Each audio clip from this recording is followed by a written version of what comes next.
Hello, I'd like to welcome you all to the Metaverse International Dialogue, brought to you by the 30 Forum and Better Worlds. I'm today's moderator, Mike Mitchell, founder of Better Worlds, a global media, communication, and community building platform. Better World consists of weekly podcasts, engaging international conferences, and daily programming to celebrate voices from every continent to forge a shared and abundant future. We couldn't be more delighted today to be co-hosting this program with the 30 Forum, the most influential and comprehensive digital economy think tank in China. The 30 Forum is dedicated to promoting global metaverse innovation, contributing to China's economic digital transformation, and to exploring global governance in this digital age. We have a very distinguished panel with us today to discuss how the metaverse will change the very way we experience our daily lives, from business to how even we're entertained.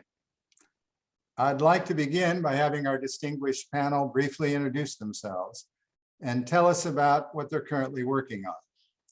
Let's start with Wang Wen, the Executive Dean of the Chonyang Institute of Financial Studies at Renmin University. Dr. Wang, it's all yours. Okay, thank you. Actually, I'm not Dr. Wang Wen. I pretend like Dr. Wang Wen. Okay, Dr. Wang Wen is my boss. And last night, he told me, hey, Shu, there's an important meeting because I have some emergency issues. So could you man attend this meeting? And say yes, but the topic is Metaverse. So I know before he told me what is Metaverse, actually I know a little about the Metaverse. And so I open my computer and Google what is Metaverse, and I read a lot of paper about Metaverse, and I'm thinking, wow, that's amazing. You know, I'm the director of macro research department, Chonyang Financial Institute at the Renmin University of China. I'm mainly focused on the Chinese policy in science and in industrial science, Chinese science policy, and especially the cooperation between US and China. So we are a think tank. Actually, we are a famous think tank in China. And today, when I opened my Zoom, I found so many friends from all over the world and attended this meeting. And I'm very happy, you know, as a think tank, you know, for example, if we wanted to invite some American experts to join our meeting, it's very hard today, you know. For example, I asked my friends in American think tank to join our meeting. He would say, no. Why? Or say, okay, but we still waiting 1 or more years. You know why? Because because the political issues. So more and more American professors, more and more professors in America are not so positive to attend our meeting. But today, when I open the Zoom, and so many different friends from all over the world to join the meeting, and think, wow, Metaverse definitely is a new world.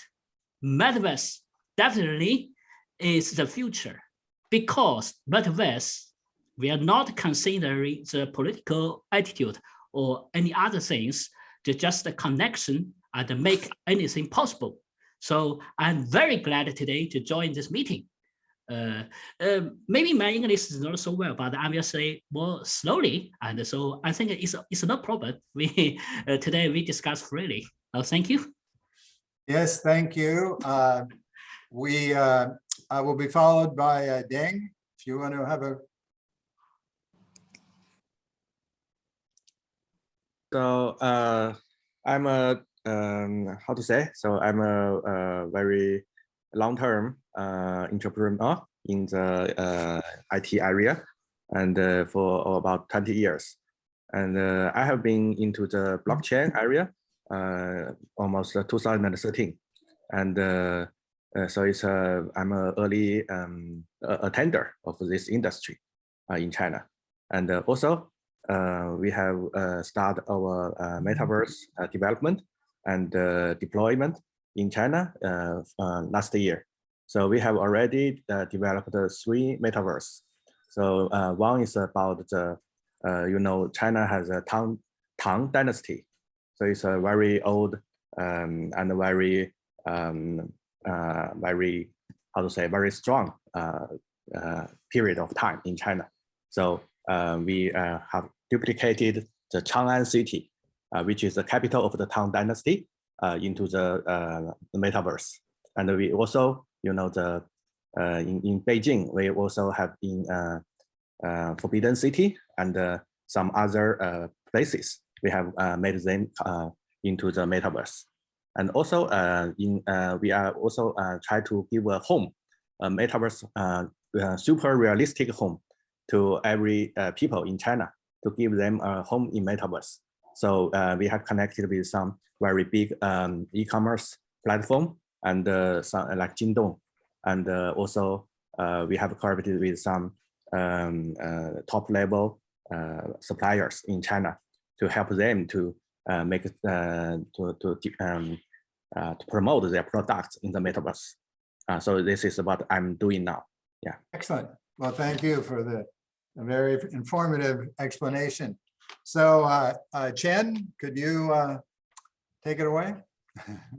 Sure. So hello, everyone. My name is Chen Yu. I'm the co-founder and president of Yipay. So basically, we are an enterprise payment solution provider in China. And I know people are familiar with Alipay and WeChat Pay because they're more focused in the consumer-facing front end. Whereas Yipay, we're more focused in the back end. We provide integrated payment solutions for the enterprise merchant customers. And basically, we have vertical solutions across multiple industries. We actually started our business in 2003, so we have been around for a long time. And sometimes we joke that we run our business from SARS to COVID, right?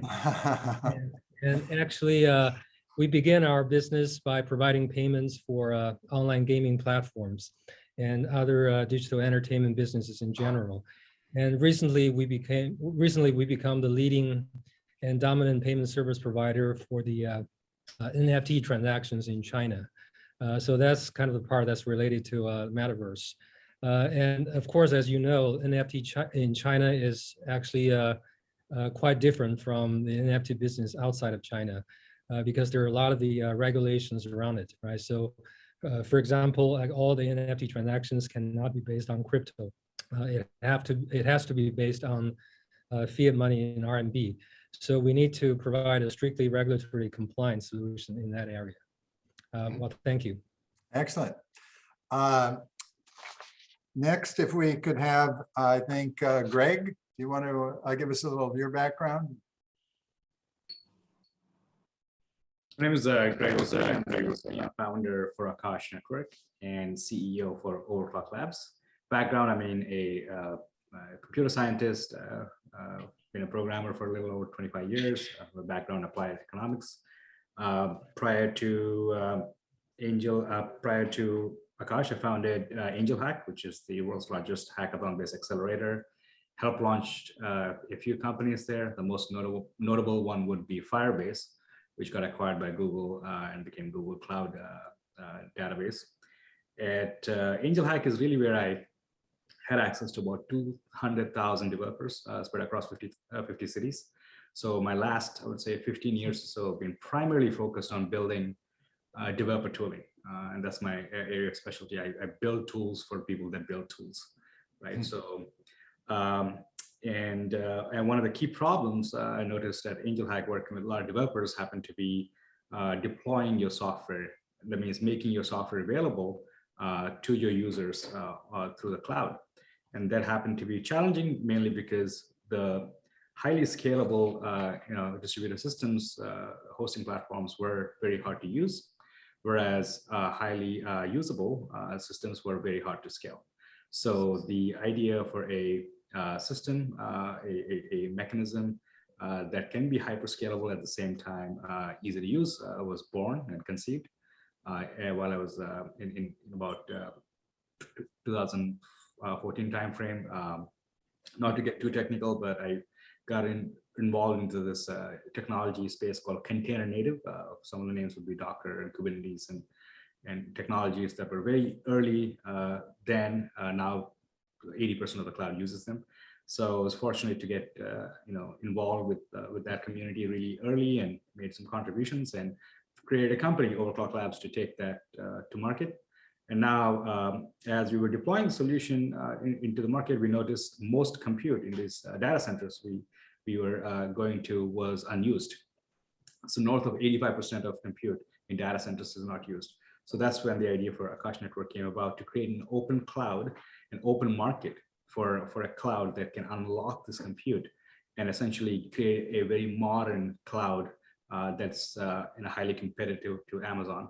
And the outcome is Akash Network, which costs about 90% cheaper than Amazon for the same performance. And it's fully open. And it is the best analogy of that I can give you about Akash Network is essentially like Airbnb versus Hilton. So Amazon, if you consider as a Hilton, where you can go and get this consistent cloud experience, pretty much anywhere you go, you get the same type of room or same prices. Whereas you come to Akash, you can get this variety of cloud or data centers that you don't normally see. You can get low latencies data centers, you can get data centers that are hyper sustainable, that are in Texas, that that live off on overage from renewables and whatnot. So you get this variety of data centers. So it's very attractive to a lot of modern workloads that can leverage these type of data centers to perform what they want to perform. So we do have a lot of games running on Akash, a lot of Metaverse games like Passive 3D and whatnot. We have quite a bit of, we host quite a bit of crypto. A lot of the Chia network, if you're familiar with that, runs on Akash Network, and a lot of the Cosmos ecosystem runs on Akash, and so on and so forth. Well, excellent. We obviously have a very wide range of different sectors and skills here to talk about the metaverse. Susan, do you want to chat about your background? Yeah, it's great to join everyone here and to be virtual to China as well. I'm Susan Brazier. I'm the CEO and founder of Lionshare Media. Lionshare Media is a company that's launching a 5G Web 3.0 platform that powers next generation media and entertainment experiences, as well as the open metaverse. Thin Air as a platform will be and harness some of the technologies that Greg spoke of, but we're really pivoting into providing a new open marketplace for the 5G market globally. There are over 400 telecom operators that are migrating their back-end infrastructure to handle next generation services, including the metaverses. And I say that in plural, as well as games, as well as applications, both for consumers and enterprise. And so this platform is being designed. I take a view of the metaverse as a little bit broader than just virtual reality or immersive media, to include our view of it is that it is a collective reality experience that includes the real world. I think that's a key element, as well as connecting creators in the digital and virtual space. So I think that digital connection is really essential.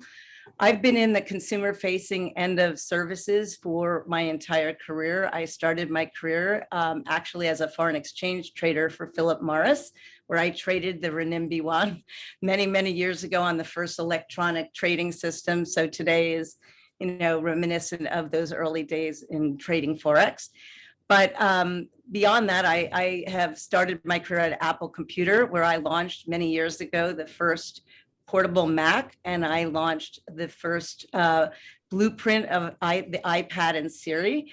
I then launched digital TV at another company down the road in Silicon Valley, Compression Labs, where we launched DirecTV, moving from a 30 channel to a 500 channel universe for pay TV services, and then went to Europe to do that there. Worked for Viacom International and launched their services in the Middle East, Africa, and India for their 14 channels, including MTV and VH1. So I led all the operations and the first launch of digital TV services. So in a lot of ways, I'm seeing this reminiscence of when we moved to 5G and Web3.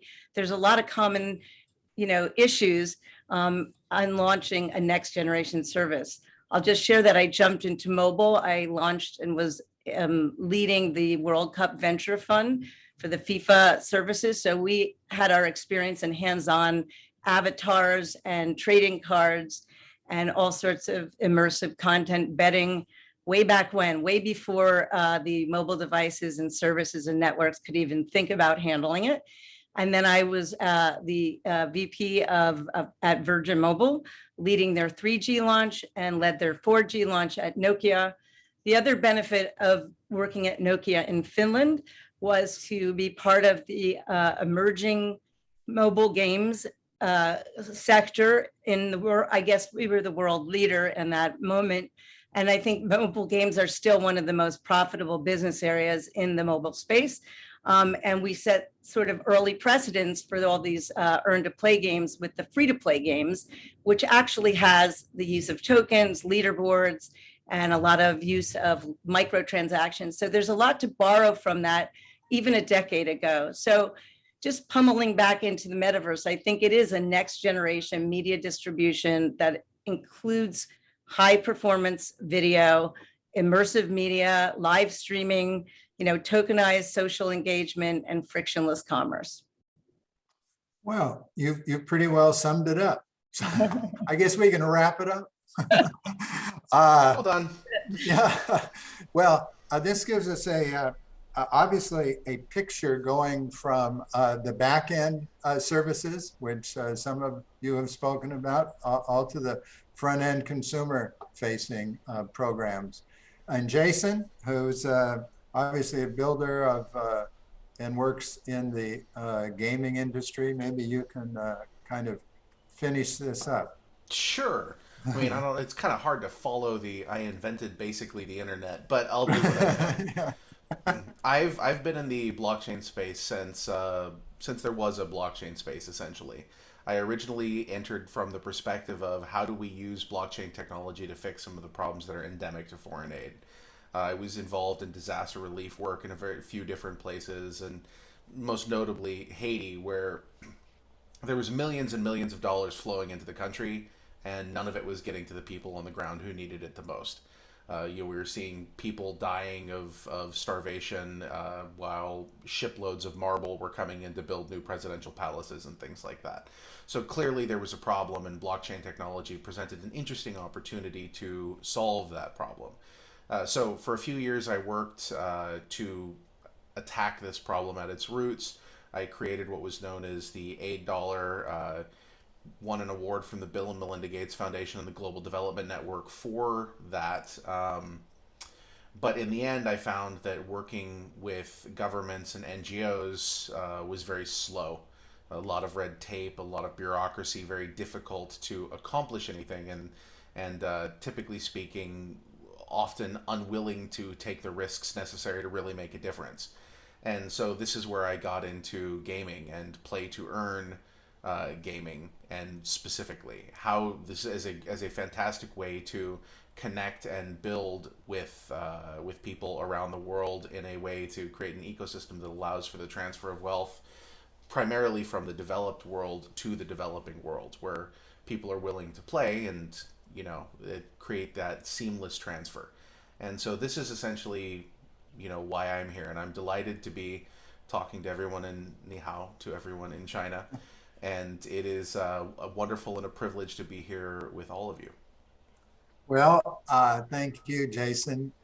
Again, please feel free to jump in onto any of the conversations. We'll start with a prompt that Jason has led us into. Obviously, and Susan, obviously 50% of the kind of, if you look at the metaverse from a gaming perspective, they said that the 50% of the interest in entertainment dollars spent by people is in gaming at this point. And so it's obviously the elephant in the room. And so the question is whether it in fact will become the gateway to the metaverse. Is it the metaverse, and what's it all mean? So Jason, why don't you kind of start with it Sure, and then sure. have everybody jump in as we go. Absolutely. And I just realized that I didn't actually tell everybody exactly what it is that I do now, which is pretty relevant to this part of this conversation. I am the president of blockchain at Gala, and we started as Gala Games, okay? And we've got 28 AAA titles currently under development. We've deployed over $400 million in game acquisitions this year alone.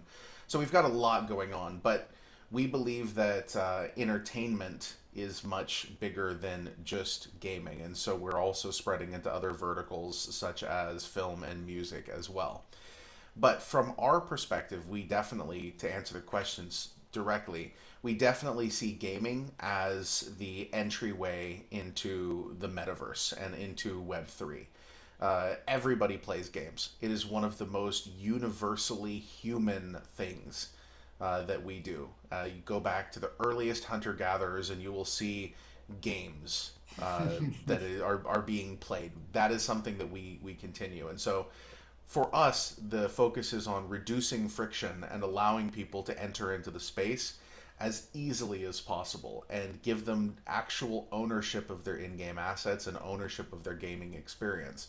We see this as being absolutely integral to the space. And unlike the Web 2 revolution, the Web 3 revolution is all about the people. And that's what we're here to facilitate. Excellent. Please jump in. I think that the practice is that I think it's even more relevant for digital natives who have been born not only to play console games, but to have the games in their hands. And one of the reasons why an early game that was an AR and immersive game that launched about 5 years ago, which was Pokemon Go, the reason why that was so successful is because people really understood the brand. I mean, that was really a good target. And so the engagement of using AR in the real world is profound. And it was the first one, even when the status of AR was a little bit unstable. It's much more advanced today. And one of the interesting things about that game is that it's continued to grow. I mean, it is a $5 billion enterprise at this point with over 600 million users on that system today, which is pretty phenomenal if you think about it. So it speaks to Jason's point. And I think the idea of AR, there's been a couple of Nintendo and Niantic are really pushing into the AR space. So that even though, immersive media has a lot of breadth, it's not only put on the goggles or just immerse. And the other thing that I think is the crossover point is there are a lot of big properties in the entertainment space that need to understand that digital natives are not just interested in going to a movie anymore.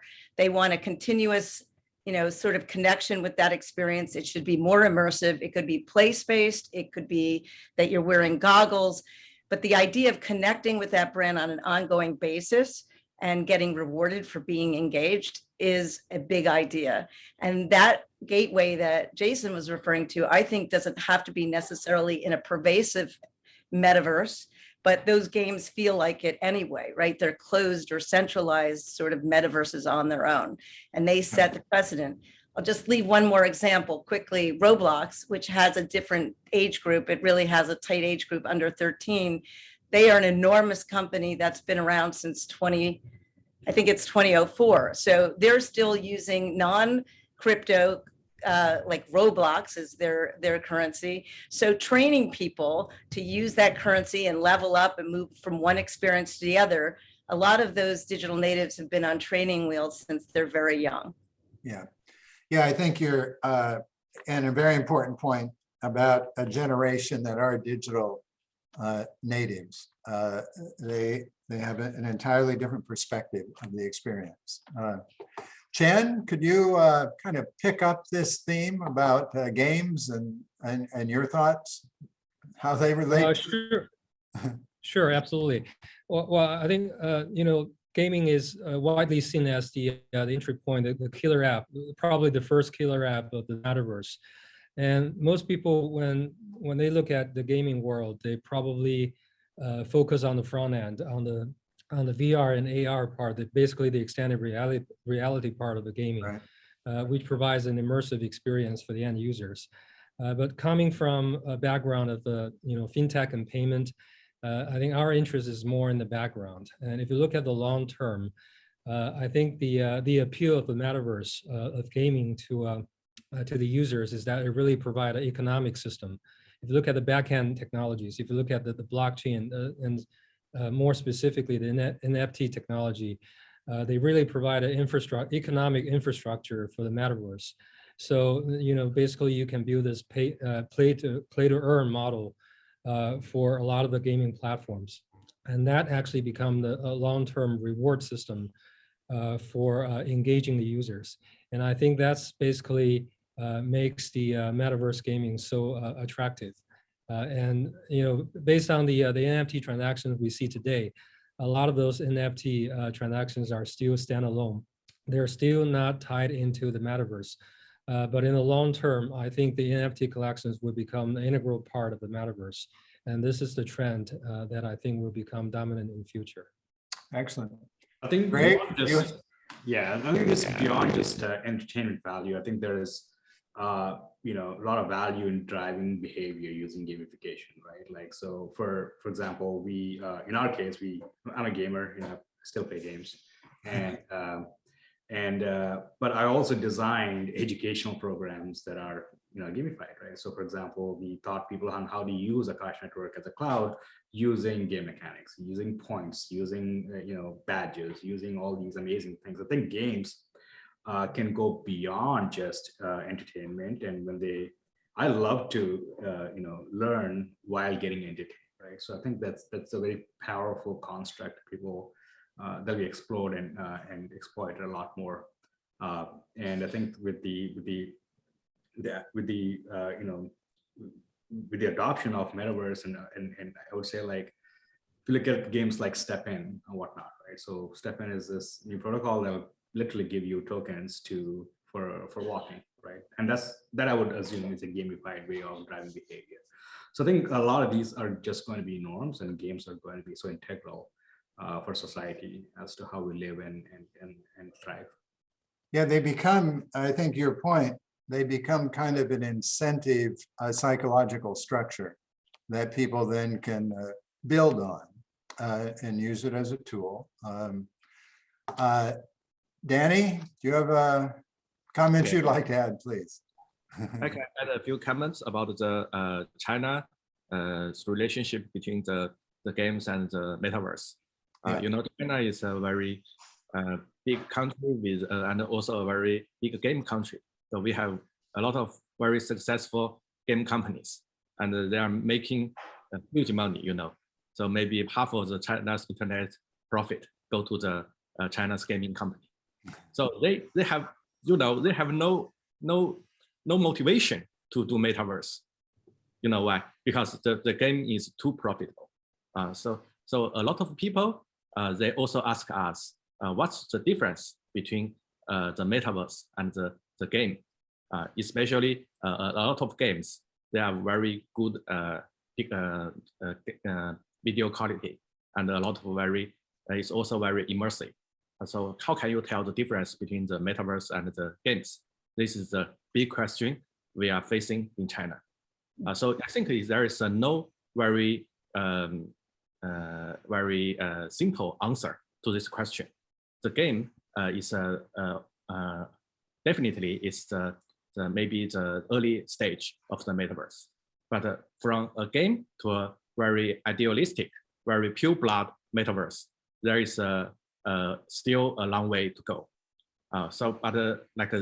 Maybe you can see the open world games, and also the UGC, user generated content, and also the digital asset right confirmation, how to confirmation the right of the digital assets, and also like the very serious economic system. and also the governance. I think all those factors makes you from a pure just a game to a pure blood metaverse. So I think it's definitely the game is a gateway. But if you stop at that point, it will never become a metaverse. Yes, oh, Do you- absolutely. Do you Michael, mind if I Please. hop? Yep. Oh, sorry. Michael. Okay. Oh, you first. Okay, you first. I was just going to say that for me, when I look at the concept of metaverse, feeding off of what he just said there, I see that the concept of metaverse is often very poorly understood. People have a tendency to use the word metaverse when they mean game, or use the word metaverse when they mean virtual reality environment.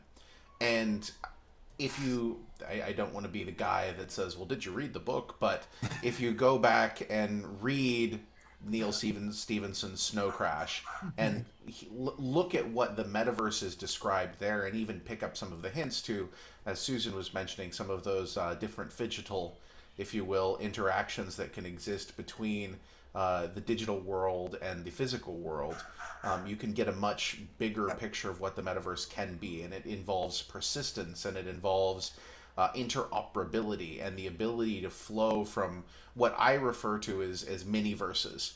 The ability to go from one mini-verse, which can be a game, to another mini-verse, which may be centered around the concept of music, or a specific piece of IP, or an open world, or even a simulation of a specific space in the real world that is dynamic and changes with that.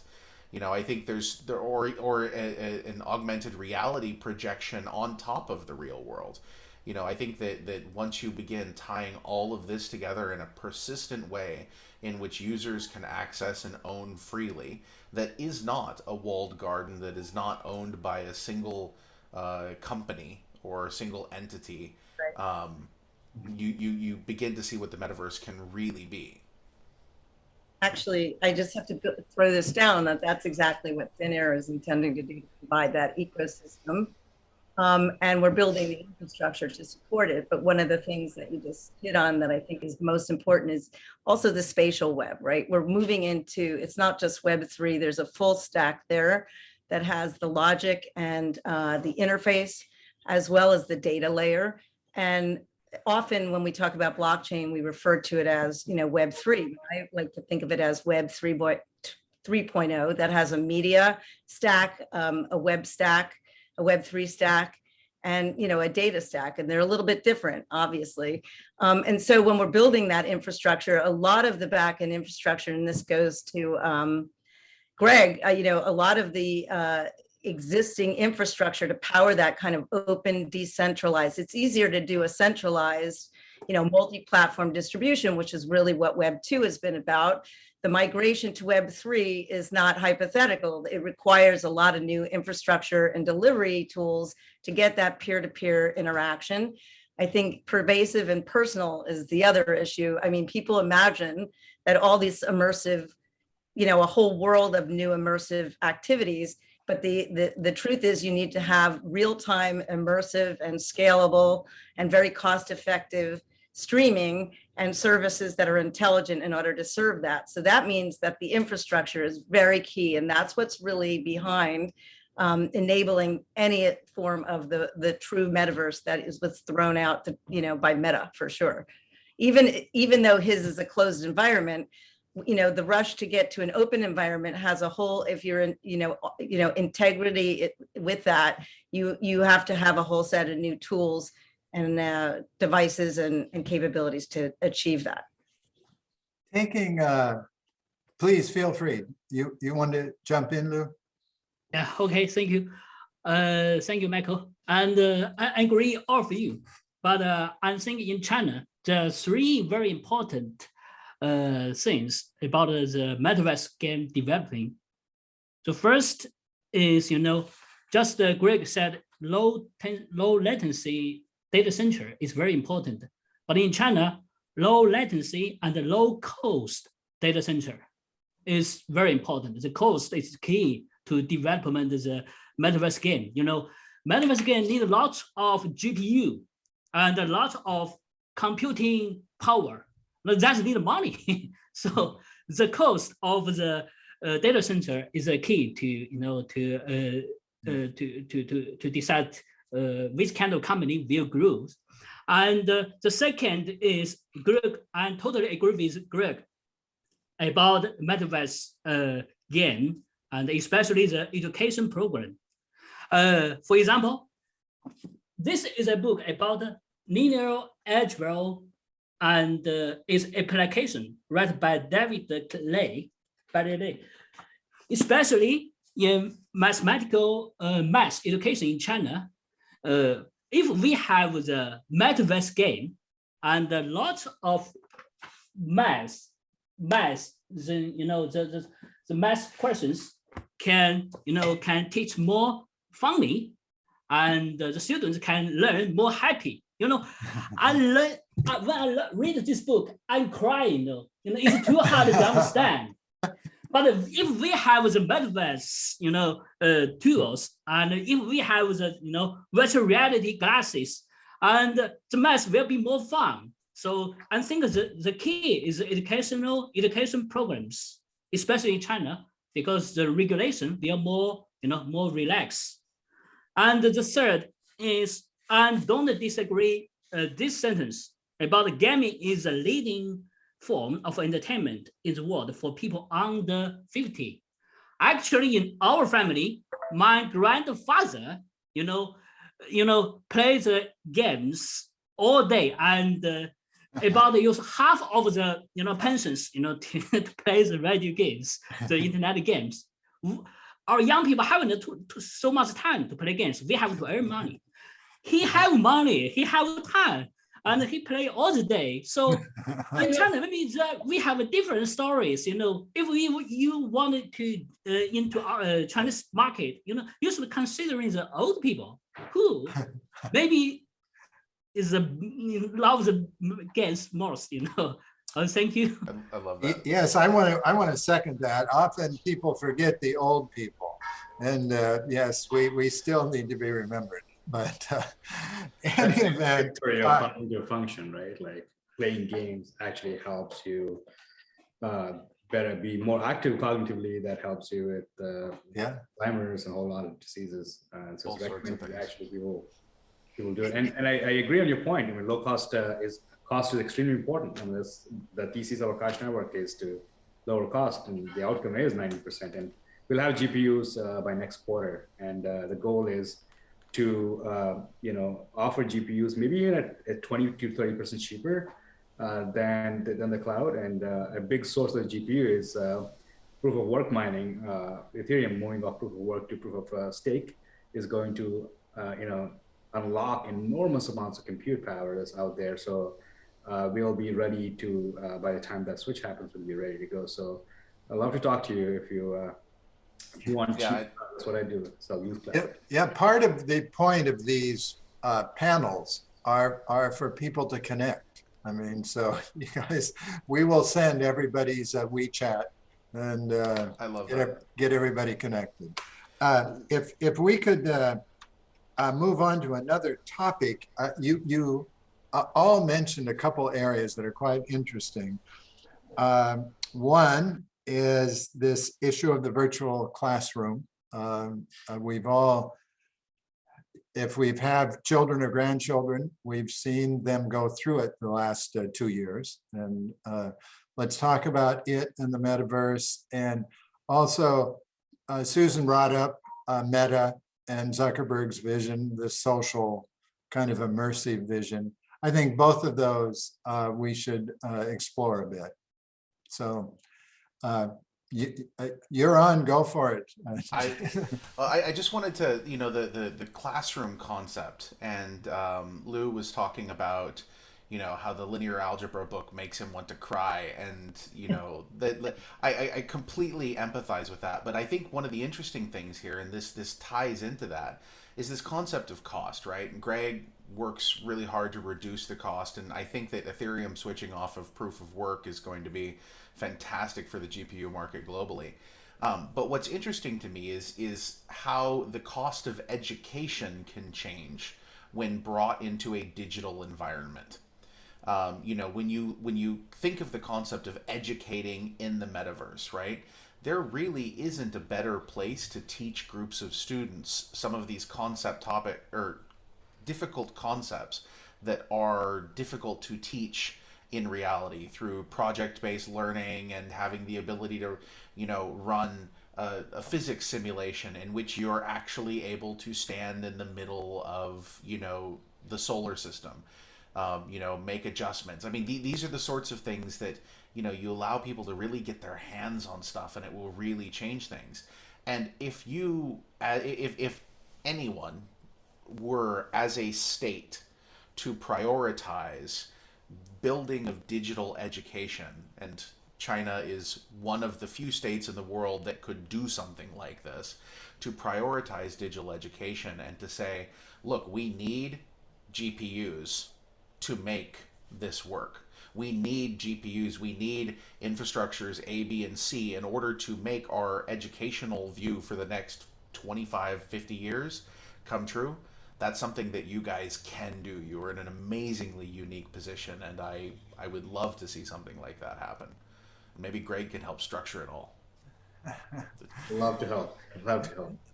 In fact, I did. So talking about I love math, so you know, I do a lot of math. You know, a lot of my learning comes from you know, online education. Right? I don't go to a class, and it's all digital, and in some form, I'm actually living the metaverse, because, like, I mean, if you think about it, from the time you wake up to the time you sleep, you're spending in front of a computer, pretty much immersed, and you know, all the things from your work to learning to entertainment is on a device, right? So if you really do the math as to how much time you spend outside a device versus inside a device, I think it's just significantly lower. So why do you think, and we do, we all spend a lot of time in front of these screens. Why do you think the kind of platform Zoom learning that our kids have gone through, both in China, they were on Zoom platforms or similar platforms, and here seemed not to work? There was lots of I'm sure there are many reasons. Maybe let's discuss a bit about it. I think one of the biggest, oh, sorry, go ahead. Go ahead, Jeff. I was just going to say that the biggest reason is it's not immersive. You know, if I can sit here in a Zoom class and either put up a picture of myself in the screen or just turn off my video like that for just a second, you know, and the class continues, you know, I think that from a student's perspective, like, come on, how many of you have been in a long Zoom meeting and then your eyes start to get like glassed over and you're just watching people talk and you can't remember a single thing that happened by the time the meeting is done?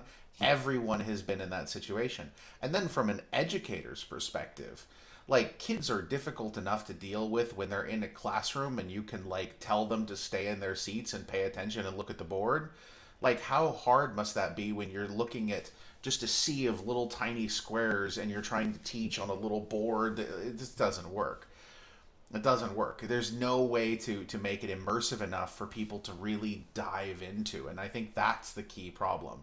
And you know, all of these other constructs that we're discussing in terms of you know, metaverses and VR and even just immersive classroom settings, like even if you have it in a game, like, you know, put all your students in Red Dead Redemption Online and sit around a campfire and talk. Like, that's going to be better than Zoom. Nothing against Zoom, you know, but. Chen, you're nodding your head. You want to? Sure, because I have a 5-year-old kid, and for me, it's extremely challenging to you know, ask him to sit in front of the screen for more than 5 minutes. He just can't focus, right? Because for younger kids, they still haven't mastered the language, right? So for them to learn something new, they have to rely on a lot of the nonverbal cues, right? A lot of the nuance in the classroom. So, you know, just learning something through an online medium is not enough. They have to be in a more immersive environment to get those nonverbal cues from the teachers, right? So that's why Metaverse is actually it's going to be a very powerful medium for education, especially for the young kids.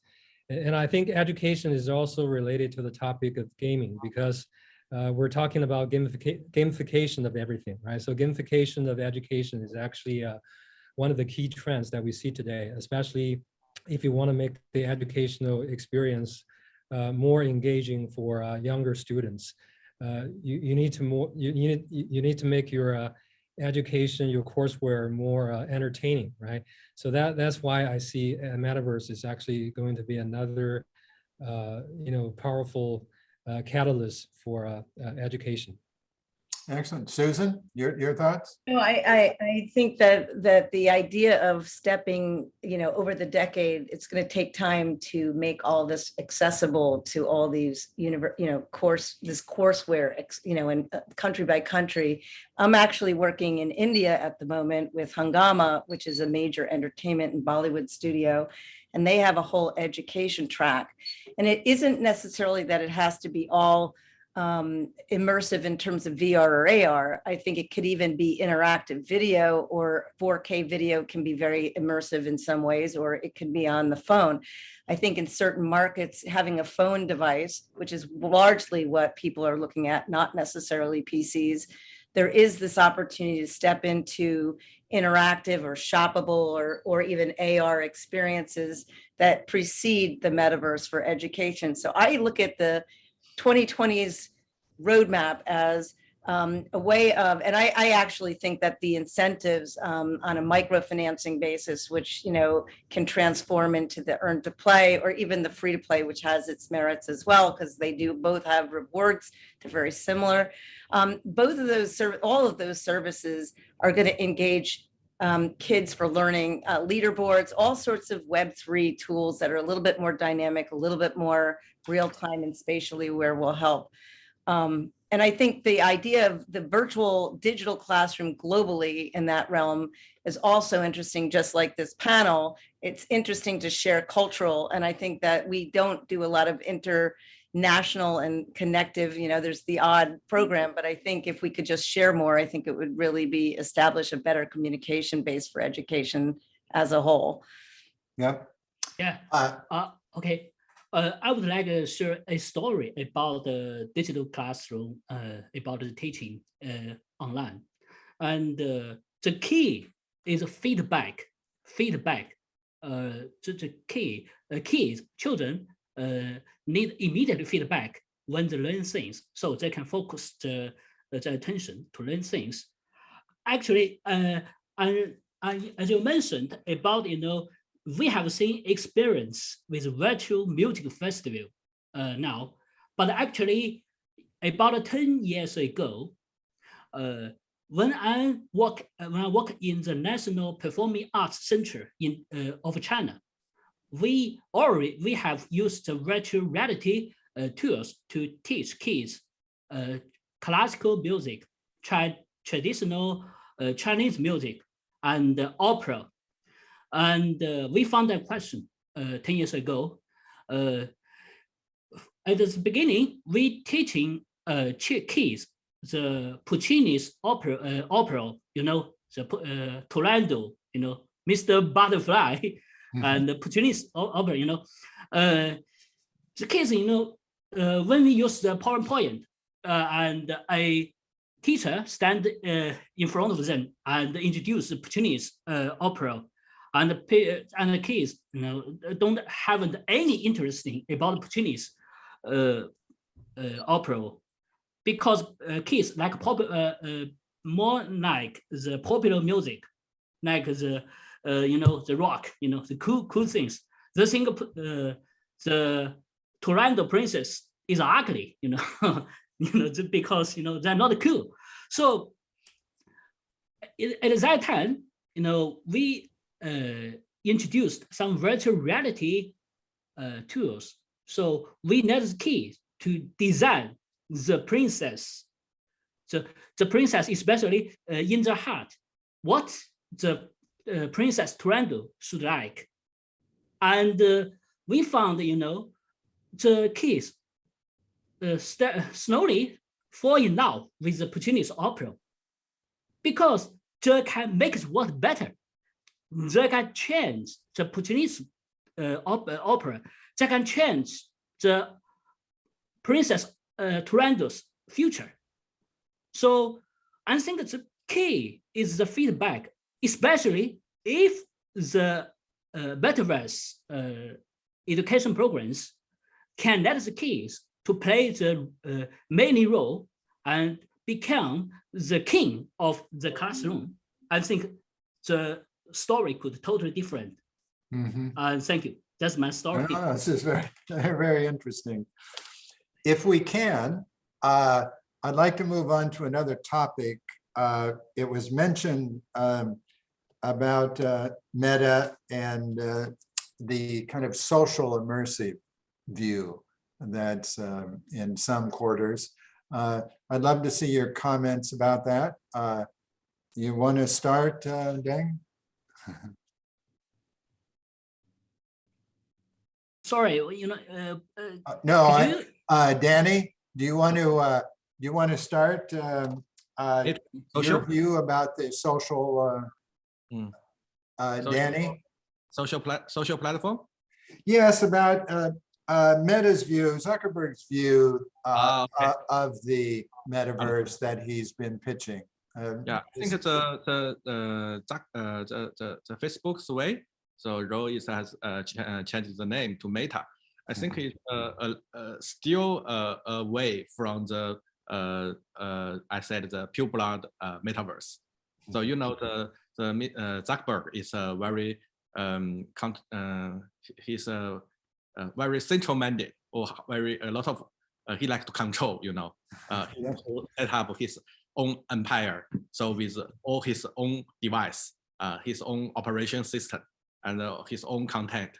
So I think it's just another way of Web 2 or even Web 1. So it's not, it's still about Web 3. Well, so I think, yeah. We won't use you in a Meta ad. Yeah. I think it is. Label me. Yeah. Yes. Sorry, just a few sentences. I think it's also I think the way is just like the Zuckerberg is leading us to the matrix. So you just use his device and you spend he wants you to spend all your time in that device. I think it's inhuman, So we want to go out. So we want to have AR, XR, VR, so they all mix together. So we want to talk with real people. We want to embrace the nature environment. But if you wholly focusing in one closed ecosystem, that won't happen.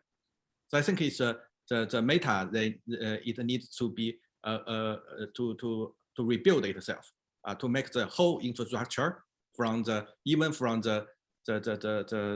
computing side, so from the EAS, then to the application, to the whole interface to be open. So it can be the real metaverse that people want to live in. So I don't want to live in the Facebook's metaverse.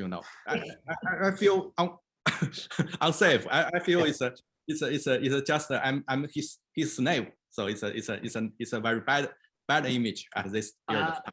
But I hope it will change in the future. Yeah. And by the way, I don't think Mark Zuckerberg will lead in the metaverse because the Web 3 is a decentral world, and Mark Zuckerberg haven't the power to define what is metaverse. Metaverse is still a concept developing fast, and if we forget who is Mark Zuckerberg, what is Meta, and I think we will find more opportunity about the metaverse. So I think what we need to do is we should not be defined by Mark Zuckerberg, especially about the metaverse. Thank you. Yeah, Greg? Nobody wants Zuck to steal the metaverse, right? But I think a different perspective. I think Facebook doing metaverse is just going to unlock the users to the idea of metaverse, and the Web3 will eventually steal them, right? I think overall it's a good way. Think of it like Coinbase wallet. Like Coinbase wallet is your entry it connects your bank account, but once you're in, right? So Yeah. I think it's going to work out well overall for what Metaverse, and it's just Facebook renaming to Metaverse is, defined Metaverse for a lot of people that had no idea what Metaverse is. So I think overall it's going to work out okay. I'm an optimist when it comes to the Web3. So he's the Pied Piper for us. We can, all right. Susan, you have a comment, and Jason? But he has the market power. I mean, there are many innovators in the metaverse, among which is a colleague who sits on my board, a guy named Dan Mapes, who did a video, which I'll share with you, that was talking about the metaverse in 1997. And we're still just at the entry point. So it's fascinating. A lot of that cha-cha over the years, we've been thinking about this. It's not only the snow crash, it's a lot of people in this industry who have been imagining new technologies for a long time. And I think it's going to be up to us to kind of execute a lot of the infrastructure and the experiences that capitalize on it. One of the things I think from a business perspective, not so much a philosophical or leadership perspective, is that he made a play where he has 3 billion users on social media worldwide. And so he has a lot of data on what we like and what we do on a regular basis. And that's, obviously evidenced by the fact that we get these algorithmic ad units when we're not even on the phone. So I think there's a lot, and maybe that's recently curtailed a bit with Apple, but I do think I think that the move to really focus in on the device, which I think Denny, you mentioned, is interesting because there's only about 1.8 million people who have a Quest 2 at the moment, right? And those technologies over the next 3 to 5 years are really going to move. Qualcomm is there's some big players and a lot of folks out of Finland that I know, Varjo. There's a lot of really super cool goggles and glasses and eyeglass wear and lenses. So the hardware piece of this, the device, for that will be on a separate track, but it'll be moving along with 5G and a lot of the new cloud microservices and everything with Web3 as it kind of gets more interoperable in terms of some standards and protocols. So I think that it's all moving in an orchestrated way across the next 3 to 5 to 10 years. That's what I'm seeing. But I think he took a big risk, and I think he's taking a big hit financially. It might have been otherwise. So it's a lot for a marketing play, because I think that he threw down a vision, which is a big vision. But I think he could have hit some medium ground to give social media facelift in the interim, and kind of get with leveraging the live and interaction design of a lot of people across the world. So getting a little tactile, we still haven't nailed video, right? I'm a little bit of a pragmatic person because I've launched so many of these consumer facing services. I recognize how long it takes, right? And that's the difference between a lot of Web3. There's a lot more than Web3 that has to play into this.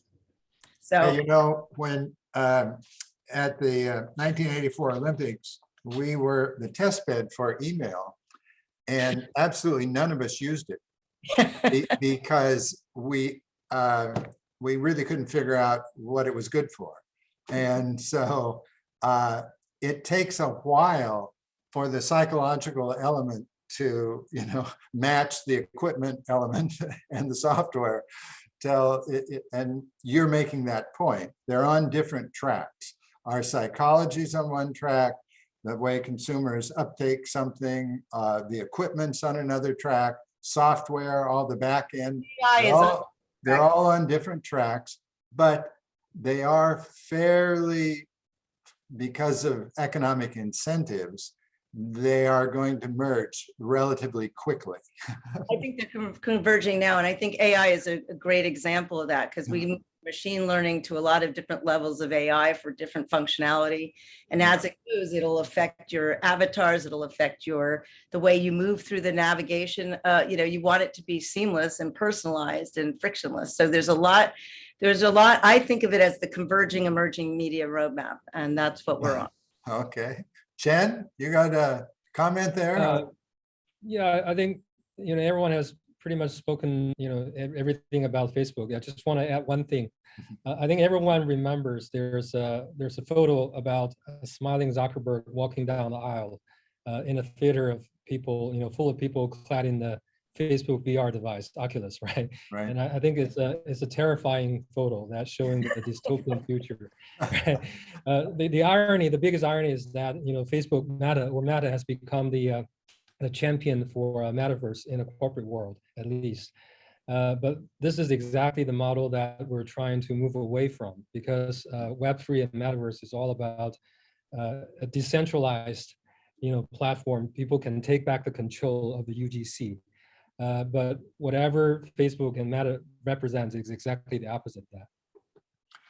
Looking at taking this into a slightly different direction, the issues of avatars, AI, and the way business will kind of interface with us.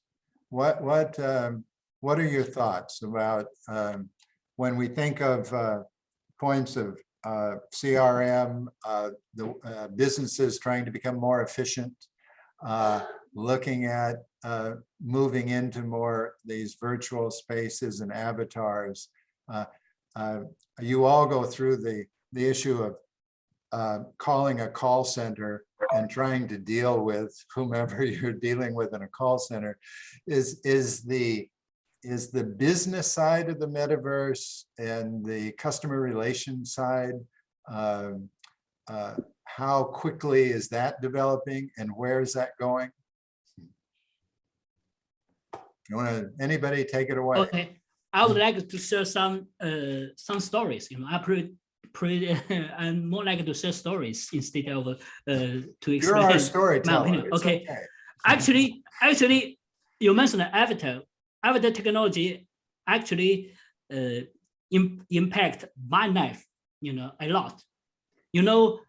How I learn English, I use the Google voice recognition equipment.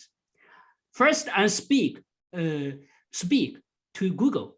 So if Google can recognize my voice, can recognize what I wanted to say, then people can understand what I wanted to say. So especially, that's the basic,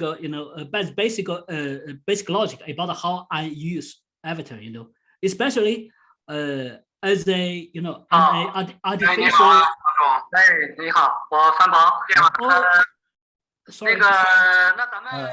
Sorry, some. Yep.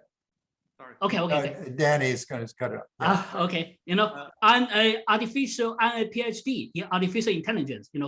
Actually, I read a program about I'm training a program to make a dialogue with me, especially when my wife angry with me. I feel lonely and I feel angry, but I haven't any physical ways to explain my anger, So I can talk with my robot, my robot, and I told my robot I'm angry, and then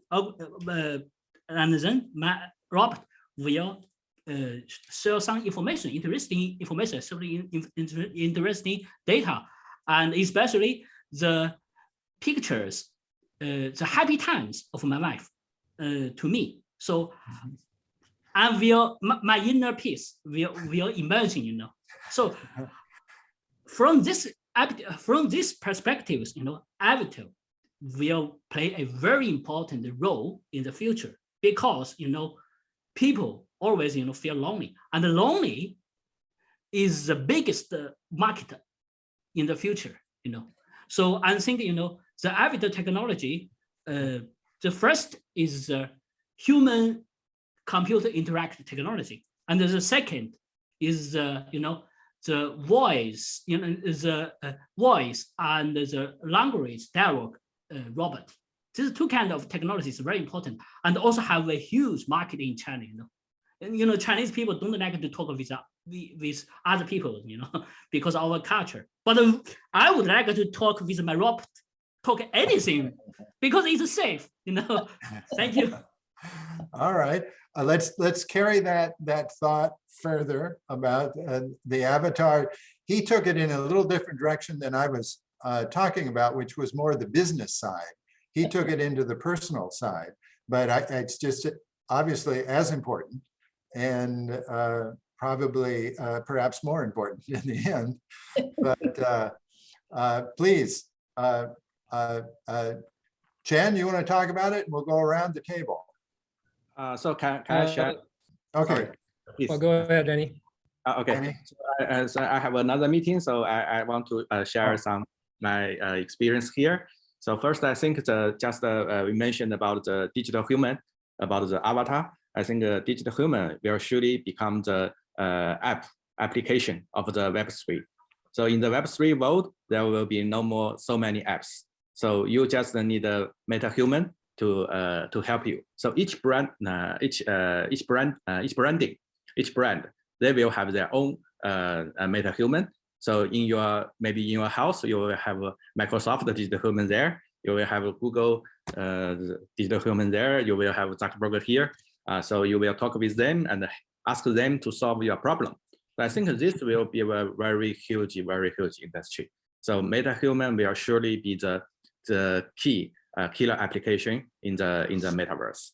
So this is the one. And another thing, I also see that maybe in the future, everyone that we will have our own meta-human or many meta-humans to represent us, like to attend the meeting, like to do the interview, to do the business negotiation. So this will become in the future, there is not just a natural human. There will maybe many people in the world, but they will have their own identity. They will have their own intelligence. So this is some future we can surely see. Another is that I think many branding, they will open their own metaverse, like the Starbucks. You know, Starbucks, they have just announced that Starbucks will issue their own NFT. So at the blockchain area, I thought that it's a good idea for the Starbucks to issue their own coins.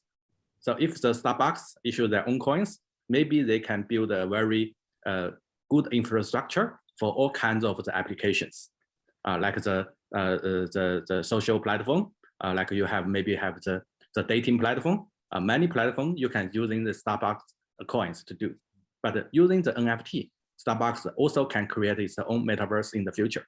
So I think it's a trending that people will no longer rely on the Web2 infrastructure in the future. They will set up their own Web3 infrastructure, all kinds of metaverse for all kinds of brandings. Okay, that's well, sharing. Thank you for your contributions, and we will see you again. Okay, see you. All right, thank you. Taking his point about the avatar and, in a sense, cloning ourselves, we will have several of us. That will make life a little easier, maybe.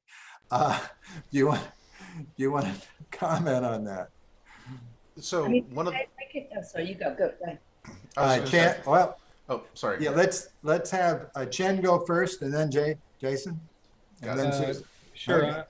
I think on the personal side, there's going to be some point in the future that our digital entity in the metaverse is probably more important in our real identity in the physical world. So avatars will become the interface of everyone to interact with each other. So definitely there's going to be a huge marketplace for avatars in the future. And also going back to the business side, in addition to becoming more touch points to interact with the customers, I think one additional benefit of avatars is that they can become avatars can become the brand ambassadors for those big businesses. Because in the last year there have been a lot of the high-profile cases that the brand endorsements actually cause a lot of issues because of the scandals of the negative PRs of the celebrities, right? But with digital avatars, you don't have that kind of issues. It's always safe and it's 24/7, always on. So that's also going to be a trend for the business world to use the digital avatars as their brand ambassadors. Yeah, I believe in China, wasn't there an avatar, a singer girl that was extremely popular? I don't know her name, but There are actually Berlin several is cases Taiyi. of digital avatars. Yes. yeah, that are quite successful in China. So Jason, you're up. Avatar. Yeah, I was going to say that one of the things that I find really interesting about this concept is the intersection of AI, which Susan mentioned a moment ago. Recently, we did a generative NFT drop in cooperation with a company called Endless AI. And this NFT drop they're called fuzzles. They're these little creatures that come from another galaxy, and they fell through a wormhole into the world. And you can have them on your phone. It's an NFT that has access to GPT-3 AI. And it's absolutely fantastically cool to have conversations with these fuzzy little aliens.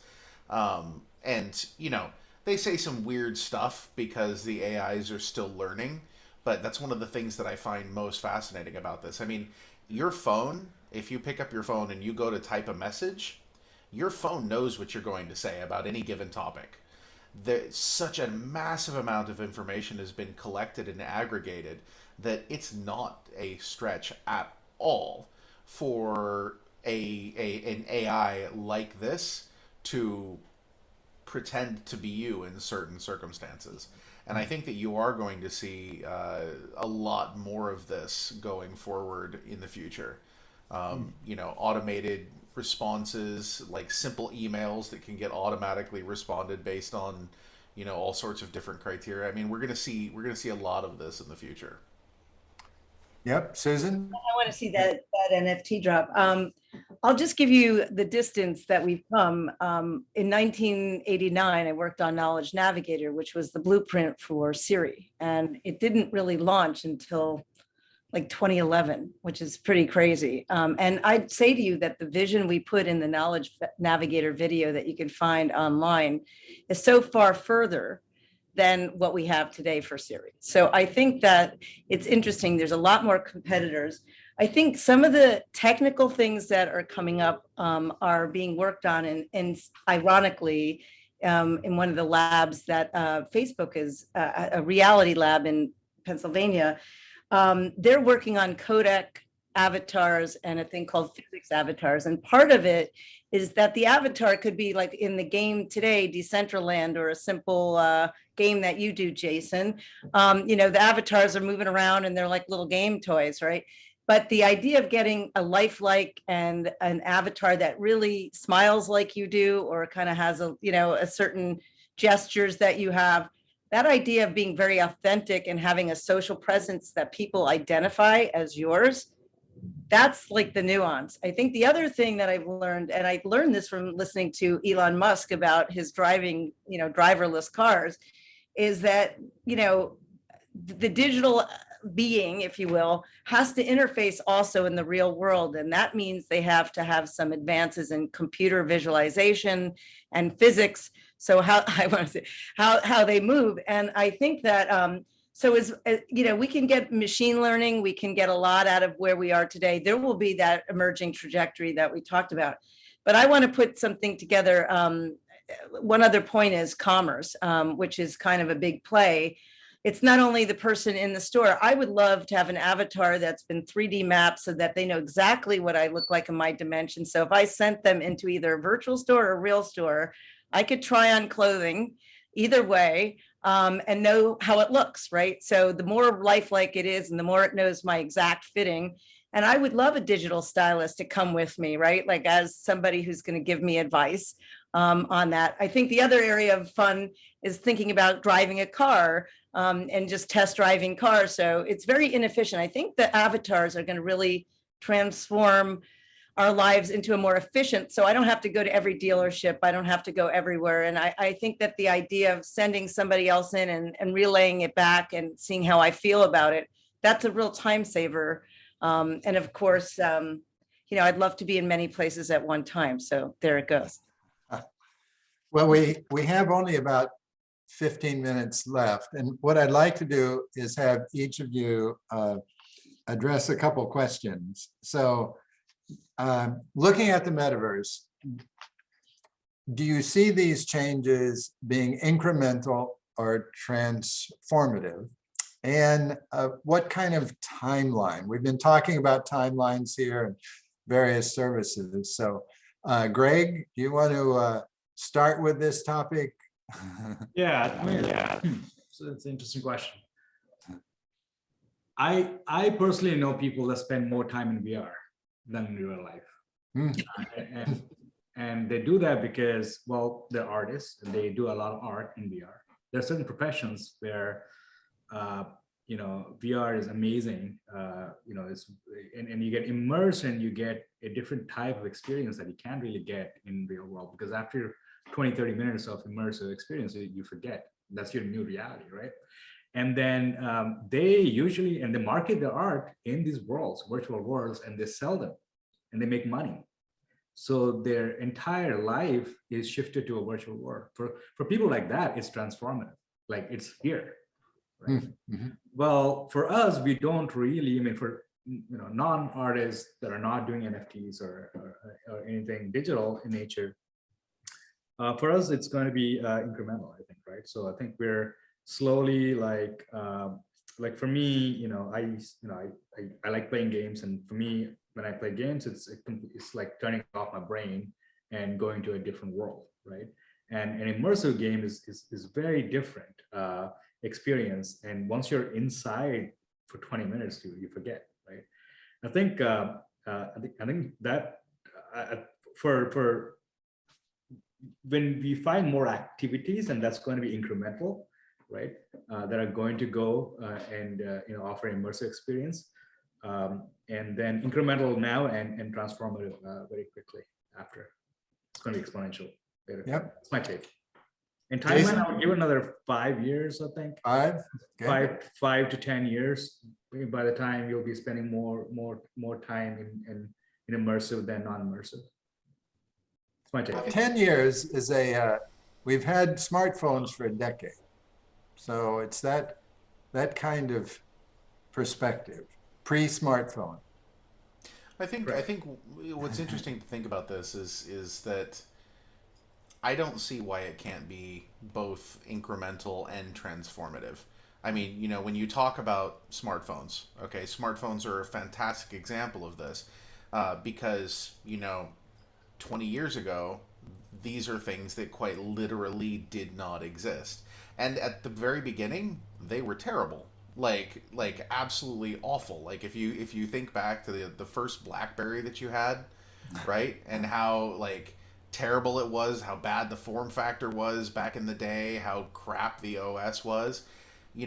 It changed and evolved over time to the point where we have these amazing devices that completely have redefined everything about our world. Like I was out with my phone the other day signing legal documents while taking my family on a walk, just, oh yeah, hold on, let me pull that up on my phone.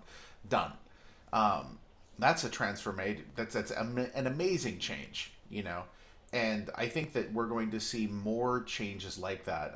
The word that I'm thinking of is insidious, except the positive sense. I know there's a word for that. It is not coming to me, but it is going to invade our lives until it has consumed them, and we are part of that. And I think that that's where we're going, and I think that that's a good thing. Chen? I think if you look at everything from a longer enough term, all the revolutions are just evolutions, right? So it really depends on the time scale, and every technological transformation actually goes through these different stages. So if you look at how much time people spend on their smartphones, we already, most of us already spend more than 6 to 8 hours on our smartphones today.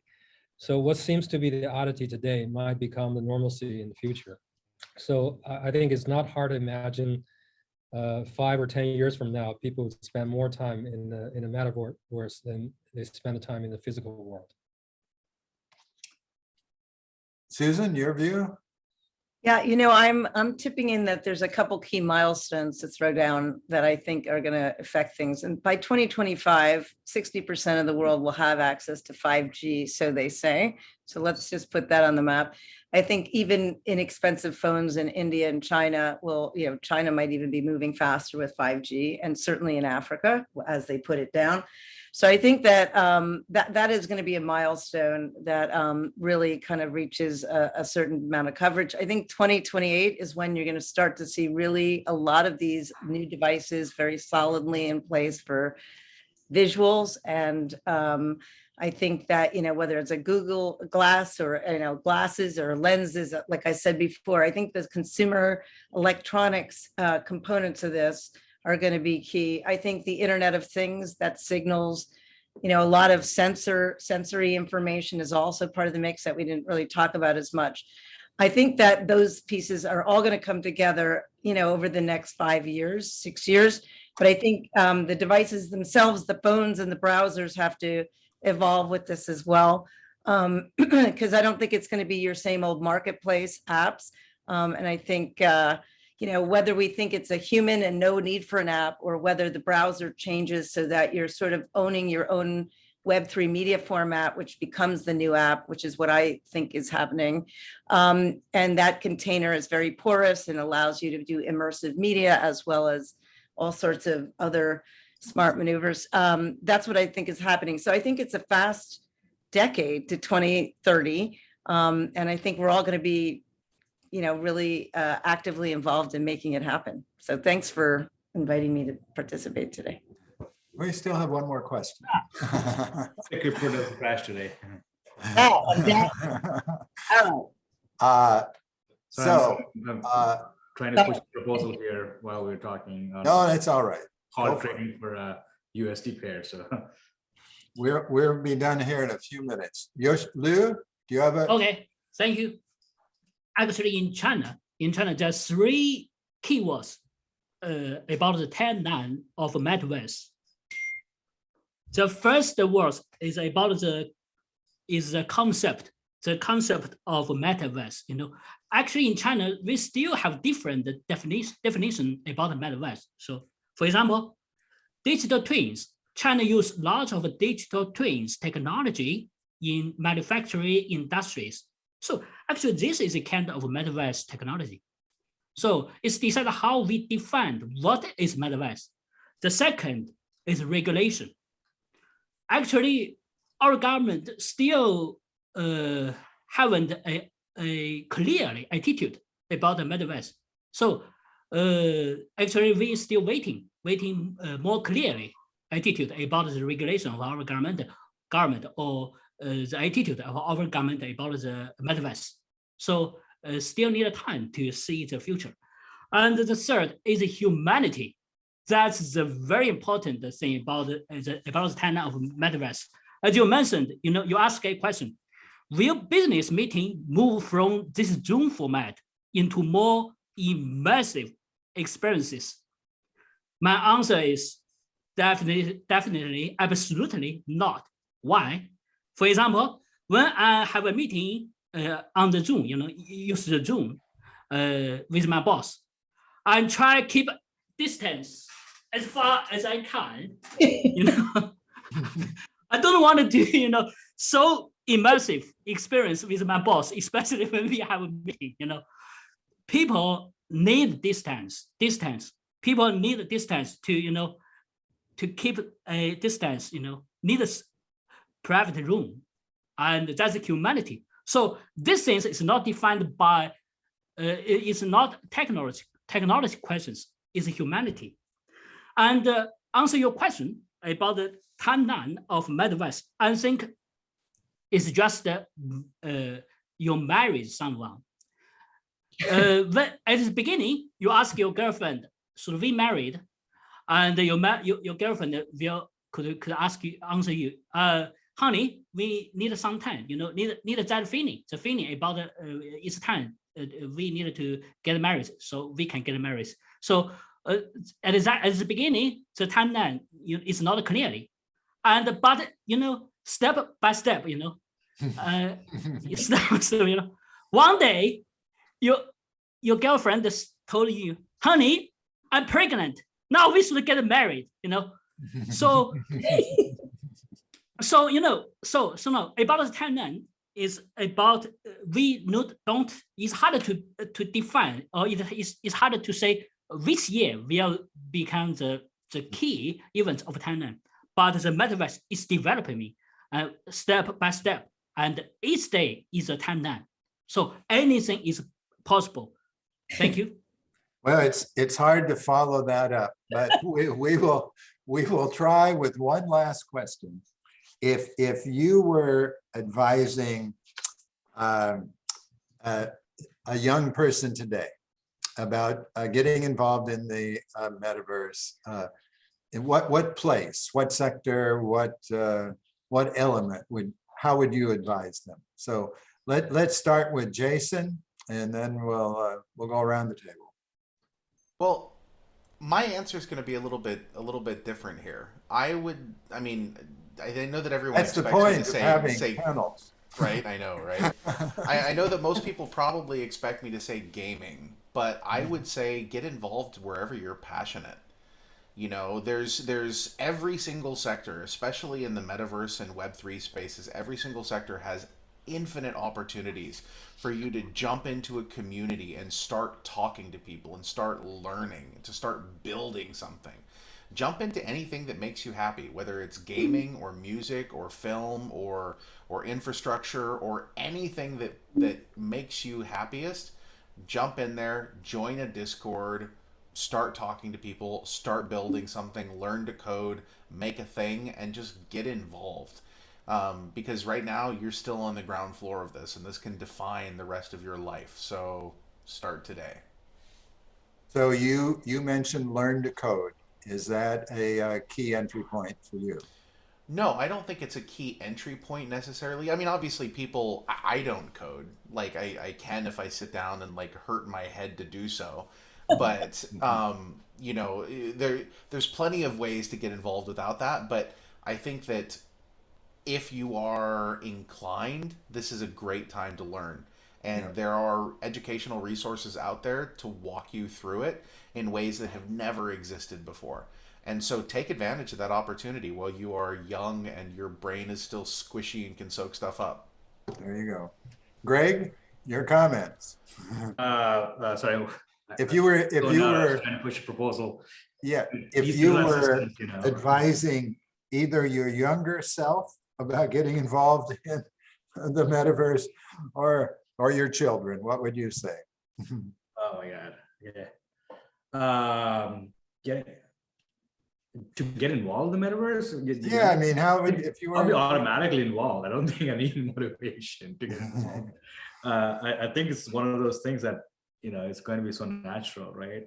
I would probably advise them to be less involved, if anything, right? Because, well, we don't talk about the side effects of being virtual, spending more time virtually versus in real life, right? So, I mean, there's a real danger that you may get disconnected from reality, right? And what is reality anyway? It's what you perceive.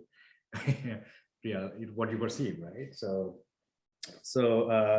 But if I would advise, I think like I would advise on how to build things rather than just like live in it, because learning how a system functions, learning how what makes it click gives you a completely different perspective on reality. And I think for me, I grew up on a farm in India, in a village, right? So for me, I grew up with games and learning how to code. For me, shaping the reality around me using code was as when I was 12 years old was the defining moment for me. So I think I would love for my children or my younger self to have that experience again. Yeah, excellent. Chen, your thoughts? Your advice? Well, first of all, I think young people don't need our advice because they're going to become the digital natives of the metaverse, right? The only thing we need to tell them is don't forget us in the old world, in the real, in the old people in the reality in the old world, right? So coming from the background in fintech and payments, if there's one direction I like to point to is probably more in the in the back end, the back end side of the metaverse, namely blockchain and NFT. It might be a little bit less sexy and flashy compared to the front end, the VR, AR, extended reality, but this is where the value is, right? This is where you can, generate a lot of interesting things.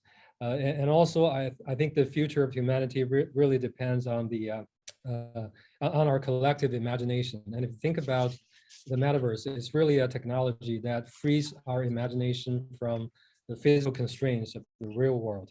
So for younger people, the metaverse will become a place they can reshape a new reality using their imagination. So I want to, I want to echo Jason's point. This is where, your passion can lead you into the metaverse, and you can change the world for the better. Yep, excellent. Lou, your comments? Yeah. I would like to tell young people, if you learn linear algebra very painfully, learn linear algebra in Metaverse. It's fun. Okay. Susan. I really can't beat that. No. I don't think there's a reason, but I do want to just add one thing besides education. I think the idea of music, media, and entertainment, I think that freeing ourselves from the corporate, I think everybody's already in that sort of creator community mentality. And I think education will change about what's necessary. But I think that creators, particularly music and other creators, are now getting more control over their assets and their audience and their data and the experiences. And I think that's a whole new plateau for everyone to operate on. It's just, we're doing new digital tools and new rules. And I think that what we want to do is empower that creative force with their own way to make, monetize it and connect with other people with it. And I feel like that's my core mission right now. It's my legacy project. And I think encouraging people to step into what their passion is what in this space. Well, I want to thank all of you for participating in this. I'm sure that our audience would find it very useful, and I think to see these different perspectives and potential of the metaverse.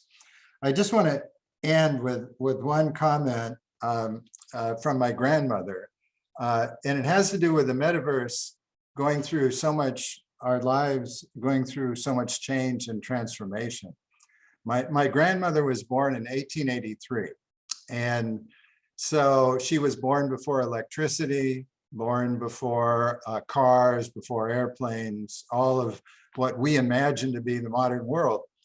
And when she was quite elderly, she was in her 90s, I asked her, Grandma, you've seen so much change.